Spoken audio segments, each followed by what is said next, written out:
দুধ পুলি খেতে কে কে ভালোবাসে? দুধ পুলিটা খেতে ভালোবাসলেই হবে, রেসিপিটাও তো জানাতে হবে। হ্যাঁ, চলো দেখিয়ে দিই এই রেসিপিটা। তার জন্য লাগবে 2 কাপ চালের গুঁড়ো, 1/2 কাপ আটা, সামান্য নুন, একটা বড় সাইজের রাঙা আলু সেদ্ধ যাতে পুলিটা নরম হয়। এবার এই মিশ্রণটাকে ভালো মতো ফুটন্ত গরম জল দিয়ে মাখিয়ে নিতে হবে। এবার সেখান থেকে লেচি কেটে নিয়ে তা বাটির শেপ করে তার মধ্যে সন্দেশের পুর দিয়ে সেই লেচিগুলোর মুখটা ভালো মতো বন্ধ করে দিতে হবে যাতে পুরটা বাইরে বেরিয়ে না যায়। দেখুন এখানে সবকটা পুলি এভাবে রেডি করে নেওয়া হয়েছে। এবার কি করতে হবে?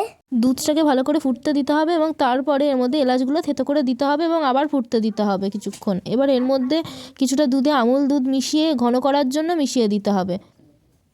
এখানে চিনির জায়গায় নতুন গুড় ব্যবহার করা হয়েছে। এবার ফুটন্ত দুধে পুলিগুলো ছেড়ে দিতে হবে একে একে এবং আবার ওগুলো ফুটতে দিতে হবে। এবার এর মধ্যে দিয়ে দিতে হবে খেজুর গুড়। এটাকে ভালো করে আবার কিছুক্ষণ ফুটতে দিতে হবে। দেখুন কি সুন্দর ফুটছে এটা।